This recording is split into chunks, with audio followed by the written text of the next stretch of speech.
अस्सलाम वालेकुम जी, मेरा नाम वसीम मलिक है। 8 फरवरी को इंतखाबात हुए। इंतखाबात से कबल की सूरत हाल हो, इंतखाबात से बाद की सूरत हाल हो, या फिर बिलखसूस 8 और 9 फरवरी को जो आवामी मैंडेट पर डाका डाला गया, पाकिस्तान की जमहूरियत पर शब खून मारा गया,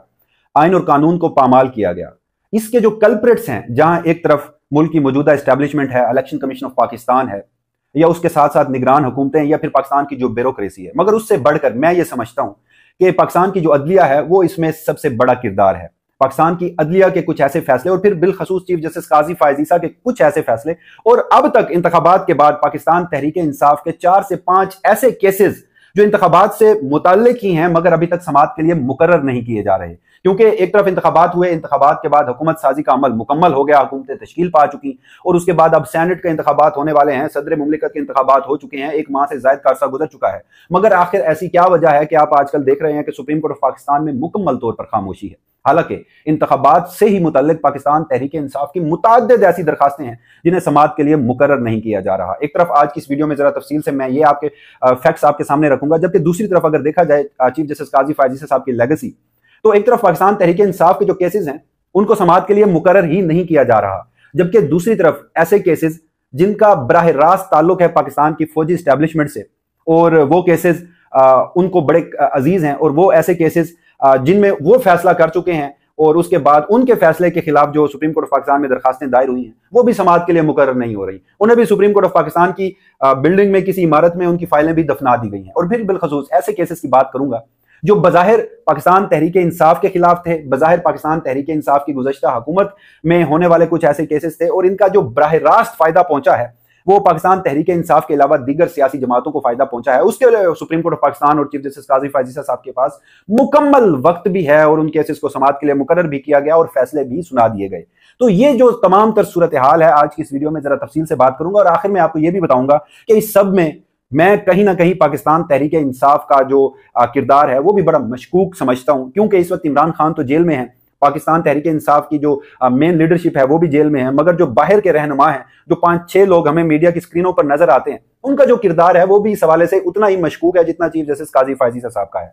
उनसे कहां कहां पर क्या क्या गलतियां हुई हैं वो भी वीडियो के आखिर में बताऊंगा। मगर सबसे पहले केसेस की बात कर लेते हैं। जो पाकिस्तान तहरीक इंसाफ के cases supreme court of Pakistan में हैं मगर अभी तक उनको एंटरटेन नहीं किया जा रहा, उनके ऊपर कोई समाअत मुकर्रर नहीं की जा रही। सबसे पहले जनाब आपको याद होगा 6 फरवरी को बल्ले के इंतखाबी निशान से मुतालिक सुप्रीम कोर्ट ऑफ पाकिस्तान का जो 13 जनवरी का फैसला था, उसके खिलाफ जो 6 फरवरी की तारीख है, इंतखाबात से 2 रोज कबल पाकिस्तान तहरीक इंसाफ नजर सानी की दरखास्त दायर करती है। आज 39 रोज गुजर चुके हैं, वो दरखास्त समाअत के लिए मुकर्रर नहीं की गई। उससे कबल 2 फरवरी सलमान अकरम राजा साहब जो पाकिस्तान तहरीक इंसाफ के लाहौर के उम्मीदवार थे, उनकी जानिब से लाहौर हाईकोर्ट के एक फैसले के खिलाफ सुप्रीम कोर्ट ऑफ पाकिस्तान से रजू किया जाता है, और उन्हें कहा जाता है, सुप्रीम कोर्ट ऑफ पाकिस्तान से ये इल्तिजा की जाती है, ये दरखास्त की जाती है उस दरखास्त में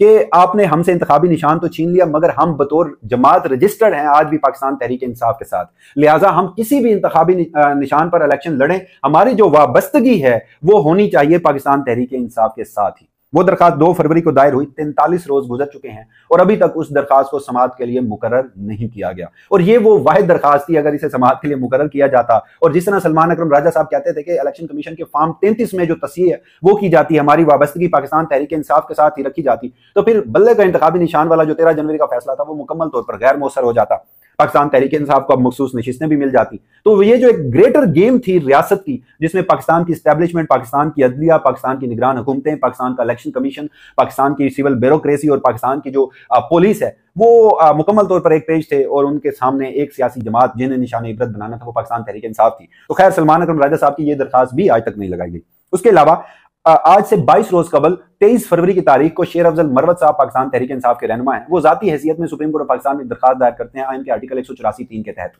और उन्होंने जो सुप्रीम कोर्ट ऑफ पाकिस्तान में इंतखाबी नताइज हैं उन्हें चैलेंज किया है। वो कहते हैं कि हुकूमत साजी के अमल को रोका जाए, ये जो धांधली ज़दा इंतखाबात हैं इनके ऊपर जो नताइज हैं वो चैलेंज कर देते हैं। 184(3) की ये दरखास्त होती है। हालांकि supreme court practice and procedure act के बाद 184(3) की दरखास्तें तरजीह बुनियादों पर कमेटी अपने सामने रखती है, और उसके ऊपर फिर अगर वो 184(3) में नहीं आती, इतराज़ात लगते हैं, इतराज़ात फिर जो दरखास्त गुजार हैं इतराज़ात को दूर करते हैं, फिर चैम्बर अपील लगती है, बाज़ औक़ात इतराज़ात के साथ ही खुली अदालत में केस समाअत के लिए मुकर्रर कर दिया जाता है। मगर 22 दिन गुजर गए, सुप्रीम कोर्ट ऑफ पाकिस्तान ने इस दरखास्त को भी एंटरटेन नहीं किया। इसके साथ साथ कैसरा इलाही ने जो NH-64 के नताइज हैं उनके खिलाफ जो उन्हें चौधरी साले को वहां से जितवाया गया, और जिस तरह फार्म 45 के मुताबिक फार्म 47 नहीं बनाए गए, फार्म 47 में जो बेहूदगी की गई, मैथमेटिक्स के साथ जो ज्यादती की गई, अब फार्म 45 जब इलेक्शन कमीशन ऑफ पाकिस्तान की वेबसाइट पर जारी हुए उसमें हमने देखा कि किस कदर खिलवाड़ किया गया, इतने भोंडे तरीके से किया गया, मगर पाकिस्तान में किसी कॉन्स्टिट्यूशनल कोड के जो कान है उन तक जूं तक नहीं रेंगी, और इलेक्शन कमीशन ऑफ पाकिस्तान ने उतनी दीदा दलेरी के साथ वो तमाम तर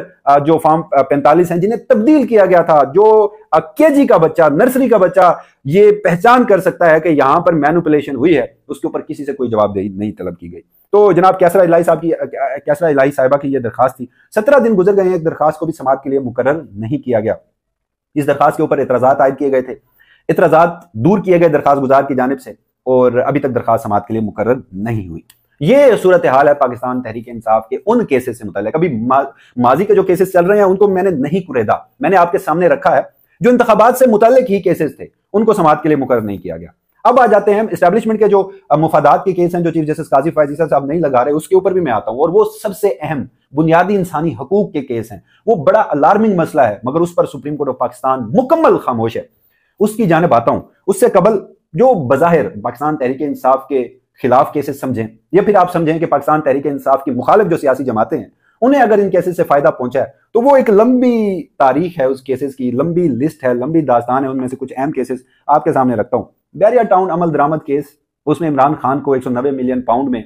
अखबारी खबरों के ऊपर एक और 100 मोटो नोटिस चीफ जस्टिस काजी फैज ईसा ने लेकर कमरा अदालत में बैठकर supreme court practice and procedure act की खिलाफ वर्जी करते हुए अखबारी खबरों की बुनियाद पर 190 मिलियन पाउंड में जो पैसे आए थे, जो ट्रांजैक्शन आई थी, जो मनी ट्रेल आई थी, उस पर नोटिस जारी किया। बैरिया टाउन अमल दरामद केस को बैठकर सुना, उसके ऊपर फैसला भी जारी कर दिया।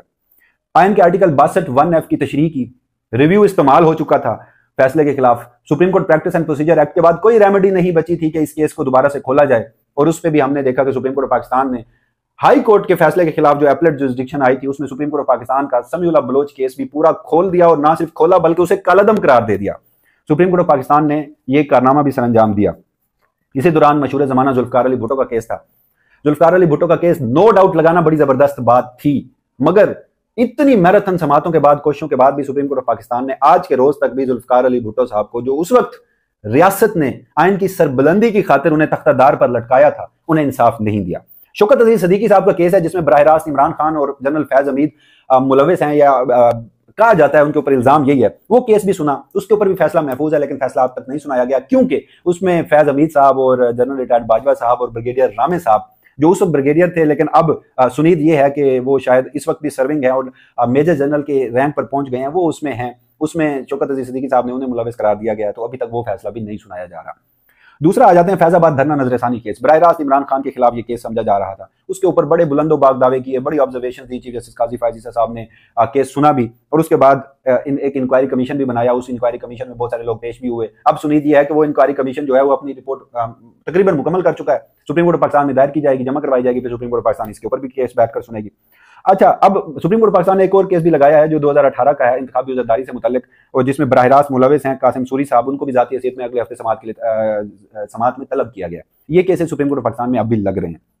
उससे कबल इंतखाबात का केस था, जब 3 नवंबर को इंतखाबात की तारीख दी गई, 8 फरवरी को, उसमें चीफ जस्टिस काजी फैज ईसा साहब ने वो जो माजी में सुप्रीम कोर्ट ऑफ पाकिस्तान ने एक 100 मोटो नोटिस लिया था 3 अप्रैल 2022 को, जो डिप्टी स्पीकर कासिम सूरी ने रूलिंग दी, इमरान खान ने असम्बली तहलील करने की, असम्बली सदर मुमलिकत को भिजाई, सदर मुमलिकत ने असम्बली तहलील कर दी, फिर सुप्रीम कोर्ट ऑफ पाकिस्तान ने 100 मोटो नोटिस लिया, चीफ जस्टिस उमर अता बंदयाल उस वक्त होते थे, उस केस को भी खोल दिया, उसके ऊपर भी लामुतनाही ऑब्जर्वेशन दी, और इमरान खान और आरिफ अलवी को कटहरे में खड़ा करके उनका बस नहीं चल रहा था कि वो आर्टिकल 6 लगवा देते। तो ये केसेस भी सुप्रीम कोर्ट ऑफ पाकिस्तान के पास सुनने का वक्त है। अब जो अहम केसेस हैं जिन्हें सुनने का वक्त नहीं है, जो बराह रास्त जिनमें इस्टेब्लिशमेंट का मुफाद है, जो माजी की पीडीएम हुकूमत थी उनका भी मुफाद था, फिर निगरान हुकूमत जो थी उनका भी मुफाद था, अब मौजूदा हुकूमत जो आ गई है उनका भी मुफाद है, क्योंकि उसमें इस्टेब्लिशमेंट का मुफाद जुड़ा है। वो केसेस कौन से हैं? 3 ऐसे केसेस हैं जो सुप्रीम कोर्ट ऑफ पाकिस्तान में समाअत के लिए मुकर्रर ही नहीं हो रहे। चलें, एक में तो एडजर्नमेंट हुई थी, एक में तो समाअत के लिए मुलतवी किया गया था, मगर अभी तक 1-2 ऐसे केसेस हैं जो पता नहीं कहाँ हैं, उनकी फाइलें ही कहाँ हैं, कोई समझ नहीं आ रही। और बार बार दरखास्त गुजारों की जानिब से अर्ली हियरिंग यानी जल्द समाअत की मुतफर्रिक दरखास्तें भी दायर कर दी गई हैं। सबसे पहले फौजी अदालतों का केस है, मैंने इसके ऊपर बड़ी बात की कि सुप्रीम कोर्ट ऑफ पाकिस्तान का 23 अक्टूबर का जस्टिस इजाजुल एहसन की सरबराही में जो फैसला था, जबरदस्त फैसला था, शानदार फैसला था, जो अगर मैं ये समझता हूं कि पाकिस्तान की अदालती तारीख के चंद बड़े जबरदस्त फैसले, जिन्होंने आइन और कानून को वाकई ही बुलंद किया, जिन्होंने बुनियादी इंसानी हकूक को प्रोटेक्ट किया, उनमें फौजी अदालतों का जस्टिस इजाजुल एहसन वाला वो फैसला जरूर शामिल होगा जो उन्होंने फौजी अदालतों में सिविलियंस के ट्रायल को मुमानियत करार दी थी, कलअदम करार दिया था। ना सिर्फ कलअदम करार दिया था बल्कि आर्मी एक्ट में ऑफिशियल से माजरत के साथ आर्मी एक्ट लगता है, आर्मी एक्ट की उन शिकों के तहत जिनके तहत सिविलियंस का फौजी अदालतों में ट्रायल किया जाता था वो भी कलअदम करार दी। फिर हमने देखा कि इंट्रा कोर्ट अपील दायर हुई, सरदार तारिक मसूद साहब सुप्रीम कोर्ट ऑफ पाकिस्तान के एक बड़े ही शानदार जज, पूरी वीडियो मैंने उनके ऊपर कर रखी है कि उनकी लेगेसी क्या थी। उन्होंने 13 जनवरी को बैठकर ना सिर्फ फौजी अदालतों में सिविलियंस को ट्रायल की इजाजत दी बल्कि जो वफाक की जानिब से मांगा ही नहीं गया था रिलीफ, वो भी उन्हें दान कर दिया, वो भी उन्हें दे दिया, और जो आर्मी एक्ट की शिकें हैं उसके ऊपर भी हुक्म इम्तना जारी कर दिया। अब 13 जनवरी के बाद आज 15 मार्च है, 16 मार्च है, ये जो भी तारीख है, इस तारीख तक 3 महीने गुजर जाने के बावजूद भी सुप्रीम कोर्ट ऑफ पाकिस्तान में यह केस समाअत के लिए मुकर्रर नहीं हुआ। इस केस में गुज़श्ता दिनों जो दरखास्त गुजार हैं, 104 लोगों के बुनियादी इंसानी हकूक का मामला है, वो दरखास्त समाअत के लिए मुकर्रर नहीं हो रही। अर्ली हियरिंग की एक मुतफरिक दरखास्त भी दायर कर दी गई, मगर अभी तक ना तो 3 रुकनी कमेटी के सामने यह मुद्दा आया, अगर ये आया भी तो सुप्रीम कोर्ट ऑफ पाकिस्तान में वो जो जमहूरियत और शफाफियत का ढोंग रचाया गया था, 17 गालबन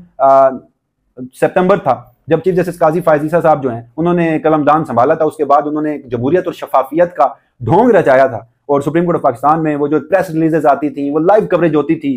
वो बड़ी बड़ी बातें की जाती थी, बुलंदोबाग दावे किए जाते थे, ऑब्जर्वेशन दी जाती थी। अब वो शफाफियत भी बकौल शेर अफजल मरवत के उन अल्फाज को मैं जरा उधार ले रहा हूँ, बढ़ गए हैं। जो सुप्रीम कोर्ट ऑफ पाकिस्तान में जो जमहूरियत है वो भी बढ़ गई है, क्योंकि जमहूरियत इस तरह बढ़ी है कि वो फैसले जस्टिस अतर मिनुल्लाह साहब ने 2 इजाफी नोट लिखे और उसमें उन्होंने एक सियासी जमात के साथ होने वाले जुल्म को जस्टिफाई नहीं किया, उसकी मजम्मत की, उसमें जो जो किरदार उसमें मुलविस थे उनके एहतसाब की बात की। और आज जस्टिस अतर मिनुल्लाह उन 2 इजाफी नोट्स के बाद अभी तक सुप्रीम कोर्ट ऑफ पाकिस्तान के किसी अहम बेंच का हिस्सा नहीं बने, कोई सियासी नोयत के, बुनियादी इंसानी हकूक की नोयत के, आइन के तहफ़्फ़ुज़ के नोयत के केसेस नहीं सुन रहे। तो जमहूरियत भी बढ़ चुकी और वो जो शफाफियत थी वो भी बढ़ चुकी, क्योंकि ना तो कोई प्रेस रिलीज आती है कि 3 रुकनी कमेटी के सामने ये मामला रखा गया या नहीं रखा गया। 26 जनवरी गालबन वो वाहिद तारीख थी जबकि आखिरी 3 रुकनी कमेटी की प्रेस रिलीज जारी हुई थी। उसके अलावा जनाब निगरान हुकूमत अनवारुल हक काकड़ साहब की, जो बराह रास्त, जिन्हें मैं समझता हूँ, मैं ये कहता हूँ मुख्तलिफ सर्कमस्टांशियल एविडेंसेस की बुनियाद पर, शवाहिद की बुनियाद पर मैं ये कहता हूँ कि वो इस्टेब्लिशमेंट के कारिंदे थे। वो इस्टेब्लिशमेंट की आशीर्वाद के अलावा कोई एक ऐसा काम नहीं करते थे जो इस्टेब्लिशमेंट ना चाहती हो। उन्होंने फैसला किया कि मुल्क में जो गैर कानूनी अफगान महाजरीन हैं उन्हें बेदखल किया जाए, और उसके खिलाफ सुप्रीम कोर्ट ऑफ पाकिस्तान में दरखास्त दायर हुई। फरतुल्लाह बाबर पाकिस्तान पीपल्स पार्टी के सेनेटर और दीगर जो रहनुमा थे उनकी जानिब से दायर की गई, और उसके ऊपर 3 रुकनी बेंच बना और वफाकी हुकूमत ने अपना जवाब भी जमा करवाया। वफाकी हुकूमत ने अपना जवाब जमा करवाया। ये गालबन दिसंबर की वो तारीखें हैं जब 15 दिसंबर को सुप्रीम कोर्ट ऑफ पाकिस्तान छुट्टियों पर जा रही थी, और ये 10 से 15 दिसंबर के दरमियान किसी टाइम स्पैन में ये दरखास्त समाअत के लिए मुकर्रर हुई थी, और उस पर जस्टिस सरदार तारिक मसूद साहब हेड कर रहे थे बेंच को। वो तो फैसला ही देना चाहते थे कि वफाकी हुकूमत का ये फैसला बिल्कुल दुरुस्त है, मगर उस वक्त जस्टिस आयशा मलिक उन्होंने कहा कि आईनी तशरीह का मामला है, यानी कि आर्टिकल 224 की तशरीह का मामला है, लिहाजा 3 रुकनी कमेटी के सामने भेजा जाए ताकि लार्जर बेंच बनाया जाए, क्योंकि प्रैक्टिस एंड प्रोसीजर एक्ट के बाद अब जो आईनी तशरीह का मामला है वो 5 या उससे ज्यादा रुकनी जो लार्जर बेंच है वो सुन सकता है। सुप्रीम कोर्ट ऑफ पाकिस्तान में आज तक ये केस दोबारा समाअत के लिए मुकर्रर नहीं हुआ, क्योंकि बराह रास्त जुड़ा है एस्टेब्लिशमेंट के मफाद से। उससे कबल एक और लापता अफराद का केस था, उसमें भी जो आज 2002 से आज तक लोग लापता किए गए हैं। इस मुल्क में लापता कौन करता है ये कौन नहीं जानता। जो बराह रास्त इल्ज़ाम आता है, आज तक उनकी कोई फ्री एंड फेयर इंक्वायरी नहीं की गई, मगर जो बराह रास्त इल्ज़ाम आता है वो पाकिस्तान की रियासती एजेंसीज के ऊपर आता है जो बराह रास्त एस्टेब्लिशमेंट के अंडर आती है। और लापता अफराद के मामले पर चीफ जस्टिस काजी फायज ईसा साहब ने अटॉर्नी जनरल ऑफ पाकिस्तान की यकीन दहानी तलब की थी कि अटॉर्नी जनरल पाकिस्तान साहब आप आएं रोस्टम पर और आप हमें यकीन दहानी कराएं कि आज के बाद वफाकी हुकूमत किसी को लापता नहीं करेगी। तो ये संजीदगी का आलम था। चीफ जस्टिस का जो अपना ताल्लुक है वो भी बलोचिस्तान से है, लापता अफराद का जो सबसे बड़ा मसला है वो भी बलोचिस्तान से है, लेकिन आज तक इस केस में भी कोई अहम पेशरफ सामने नहीं आई। तो ये अब तक की सूरत हाल थी कि जो केसेस पाकिस्तान तहरीक इंसाफ ने इंतखाबात से मुताल्लिक दायर किए वो समाअत के लिए मुकर्रर नहीं हुए अभी तक सुप्रीम कोर्ट ऑफ पाकिस्तान में, उन्हें समाअत के लिए मुकर्रर नहीं किया गया। दूसरी जानिब इंतखाबात हुए, इंतखाबात के बाद हुकूमत साजी का अमल मुकम्मल हुआ, हुकूमतें तश्कील हुई, हुकूमतें अपना काम शुरू कर दिए, मगर चीफ जस्टिस काजी फायज ईसा साहब और पाकिस्तान की सुप्रीम कोर्ट के पास ये वक्त ही नहीं है कि पाकिस्तान तहरीक इंसाफ की ये दरखास्तें समाअत के लिए मुकर्रर करे। जबकि दूसरी जानिब वो केसेस जो बराह रास्त नुकसानदेह थे या जो एक नैरेटिव पाकिस्तान तहरीक इंसाफ के खिलाफ बन सकता था जिन केसेस में, और जिन पाकिस्तान तहरीक इंसाफ की मुखालिफ सियासी जमातों के हक में बन सकता था, उनको समाअत के लिए मुकर्रर भी किया गया, फैसले भी दे दिए गए। और फिर एस्टेब्लिशमेंट के मुफाद से जुड़े वो केसेस जिनमें अगर सुप्रीम कोर्ट ऑफ पाकिस्तान आइन की तशरीह करती है, बुनियादी इंसानी हकूक को प्रोटेक्ट करती है और उसमें एस्टेब्लिशमेंट की आशीर्वाद नहीं है, वो फैसले एस्टेब्लिशमेंट की नजरिए के, एस्टेब्लिशमेंट की मौजूदा सोच के, एस्टेब्लिशमेंट के मौजूदा फैसलों के खिलाफ आते हैं, तो उसको भी समाअत के लिए मुकर्रर करने का चीफ जस्टिस काजी फायजी साहब के पास वक्त नहीं है। और मुझे वो भी याद है वो दिन कि जब फैसला किया गया, गालबन फैसला नहीं, वो जो एक कमिश्नर रावलपिंडी के बयान था, लियाकत चट्टा साहब ने आकर ऑन ओथ बयान दिया था, ये गालबन 17 फरवरी की तारीख थी, कि इस सारे मामले में, इंतखाबात की धांधली में इलेक्शन कमिश्नर और चीफ जस्टिस काजी फायजी साहब भी मुलविस हैं। और फिर हमने देखा कि कमिश्नर साहब लापता हो गए। और आज मैं आपको बड़े वसूख से एक बात बता रहा हूं कि वो जो लियाकत चट्टा साहब थे, उनका एक 3 सफाती बयान सामने आया था जिसमें बताया गया था वो अपने बयान से मुकर गए हैं। वो बयान उनका नहीं था, वो बयान उनकी जानिब से जारी नहीं किया गया था। वो आज भी हिरासत में हैं, वो आज भी जो लोग लापता करते हैं उनकी हिरासत में हैं, और आज भी वो अपने बयान से जो उन्होंने 17 फरवरी को दिया था, धांधली हुई है और उसमें चीफ जस्टिस काजी फायजी साहब, चीफ इलेक्शन कमिश्नर साहब मुलविस हैं, मेरे साथ भी, जो वो खुद का कह रहे थे, तो आज भी अपने बयान पर कायम है। और दूसरी जानिब अगर बात की जाए अब जल्दी से, पाकिस्तान तहरीक इंसाफ का इस सब में क्या किरदार है? पाकिस्तान तहरीक इंसाफ ने इस सारे मामले को शायद पसे पुस्त डाल दिया है। वो जो उनकी 4, 5, 6 रुकनी एक काबीना टाइप है जो अब बजाय फैसले करती है, बैरिस्टर गौर साहब है, नाम मैं नहीं लेना चाहता, आपके सामने है वो चेहरे, रोज आप मीडिया पर देखते होंगे। उनकी जानिब से कोई उनके कानों पर जूं तक नहीं रेंग रही, बल्कि वो अब पार्टी के अंदर लड़ रहे हैं कि फैसला ये हुआ था, फैसला ये हुआ था। एक ग्रुप कहता है ये हुआ था, दूसरा ग्रुप कहता है यही होता। कोर कमेटी में बात करने की बजाय जो भी इमरान खान से मिलता है उसको पहले शौक होता है कि वो आकर मीडिया पर बताए, प्रेस कॉन्फ्रेंस करे। इमरान खान से मिलकर आने वाला कोई बात करता है, दूसरा इमरान खान से मिलकर आने वाला कोई बात करता है। आपस में कोई कोऑर्डिनेशन इनकी नहीं है। और उस सबका फायदा क्या हो रहा है? आप गुज़श्ता दिनों की ये आप बात समझ लीजिए, उसको सामने रख लीजिए कि ये जो मखसूस नशिस्तों का मामला था, इसमें अब ये जो आप मुतजाद बयान दे रहे हैं कि जी हमने वो फलां जमात के साथ फैसला किया था, फिर फलां जमात में शामिल हो गए, उससे जो बराह रास्त दबाव है वो अदलिया से हटकर पाकिस्तान तहरीक इंसाफ के ऊपर आ पड़ा है। यानी आप देखिए कि टेक्निकलिटीज को छोड़िए, मैं बल्ले के इंतखाबी निशान से मुतल्लिक केस का जो फैसला था 13 जनवरी का चीफ जस्टिस काजी फायजी साहब का, उसे पाकिस्तान की जुडिशियल हिस्ट्री में, उसे पाकिस्तान की अदालती तारीख में स्याह तरीन फैसला कहता हूं, क्योंकि माजी में हवाला दिया जाता है कि जस्टिस मुनीर का नजरिया जरूरियत, डॉक्ट्राइन ऑफ नेसेसिटी का जो फैसला था गलबन 1954 में था, वो कहते हैं कि स्याह फैसला, उससे भी ज्यादा स्याह फैसला चीफ जस्टिस काजी फायजी साहब का ये था, क्योंकि इस फैसले से जमहूरियत को नुकसान पहुंचा है, इस फैसले से आइन को नुकसान पहुंचा है। तो उन फैसलों के बावजूद भी हमने देखा कि पाकिस्तान की जो अदालतें हैं, पाकिस्तान की अदालतों में अब जो सुप्रीम कोर्ट ऑफ पाकिस्तान में मखसूस नशिस्तों का केस आना था, तो इन टेक्निकलिटीज में पढ़ने की बजाय जो आइन है, जो कॉन्स्टिट्यूशन है, उसकी जो विल है, आइन का आर्टिकल 51 जो बात करता है मखसूस नशिस्तों की, उसकी विल क्या थी? विल यही थी कि एक शख्स जिसको वोट पड़े, जिसकी जमात को वोट पड़े, वो मखसूस नशिस्तें खवातीन की लेकर कौमी असम्बली में आएगा। ये विल थी, ये उसकी मंशा थी दस्तूर की, उसको इंटरप्रेट करना था। मगर हम निटी ग्रिटीज में पड़े, हमने कहा कि पाकिस्तान तहरीक इंसाफ ने ये किया, वो नहीं किया, वो नहीं किया, वो नहीं किया, लिहाजा मैंडेट इमरान खान का उठाकर झोली में फेंक दिया गया। नवाज शरीफ की, आसिफ अली जरदारी के, पीडीएम की, तमाम जमातों के, मौलाना फजलुर रहमान के, एमक्यूएम के, पता नहीं किस किस के पल्ले में। तो ये जमहूरियत तो नहीं है, ये आइन की मंशा तो नहीं है। और इस पे बराह रास्त मैं ये समझता हूं कि जो अगर पाकिस्तान की कोई कॉन्स्टिट्यूशनल कोर्ट्स, चाहे चारों हाई कोर्ट्स हो या फिर सुप्रीम कोर्ट ऑफ पाकिस्तान हो, गुज़श्ता 2 सालों में जमहूरियत को जो नुकसान पहुंचा है, गुज़श्ता 2 सालों में एस्टैब्लिशमेंट ने जो खुद को मजबूत साबित किया है, जो अवाम और अवाम के बुनियादी इंसानी हकूक की पामालियां की गई हैं, जो अदालती फैसलों की बेतुकीरियां की गई हैं, कोई एक अदालत खड़ी हो जाती, कोई एक अदालत आइन को प्रोटेक्ट करने के लिए अपने उस हल्फ की जो उसने कसम खाई थी कि हम आइन को प्रोटेक्ट करेंगे, तहफ़्फ़ुज़ करेंगे, उसकी कसम के ऊपर भी खड़े हो जाते, तो मुल्क के हालात मुकम्मल तौर पर मुख्तलिफ होते। लेकिन अब तक की क्या सूरत हाल है वो मैं आपके सामने रख चुका हूं। इस हवाले से जो भी फर्दर डेवलपमेंट होगी, वसीम मलिक अपने इसी प्लेटफॉर्म से आपको आगाह रखेगा। तब तक के लिए मुझे दीजिएगा इजाजत। अल्लाह हाफिज।